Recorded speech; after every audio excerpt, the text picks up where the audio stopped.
అంబేద్కర్ పై అనుచిత వ్యాఖ్యలు చేసిన కేంద్ర హోంమంత్రి అమిత్ షా వ్యాఖ్యలు ఖండిస్తూ కాకినాడ జిల్లా తుని నియోజకవర్గం వీరవరపుపేట నుంచి గొల్ల అప్పారావు సెంటర్ వరకు అంబేద్కర్ వాదులు నల్ల బ్యాడ్జీలతో కొవ్వొత్తుల ర్యాలీ చేశారు. భారత రాజ్యాంగ నిర్మాత అంబేద్కర్ విగ్రహాలకు పాలాభిషేకం చేసి పూలమాలలు వేసి ఘనంగా నివాళులర్పించారు. కేంద్ర హోంమంత్రి అమిత్ షా తక్షణమే మంత్రి పదవికి రాజీనామా చేయాలని డిమాండ్ చేశారు.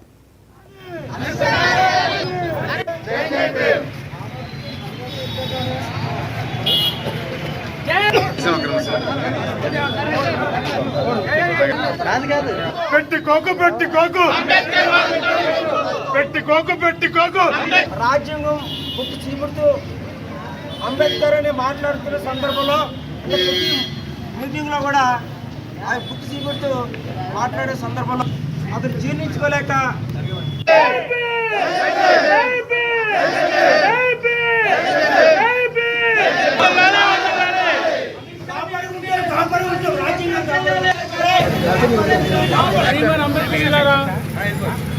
మొన్న 19వ తారీఖున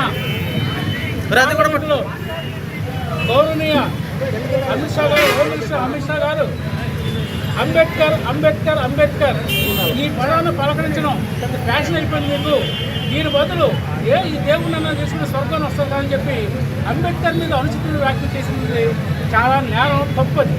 ఎందుకంటే ఆయన హోమ్ మినిస్టర్ పదవిలో ఉండి రాజ్యాంగం రాసిన వ్యక్తి మీద వ్యక్తిగతంగా విమర్శ చేయడం అనేది చాలా తప్పు.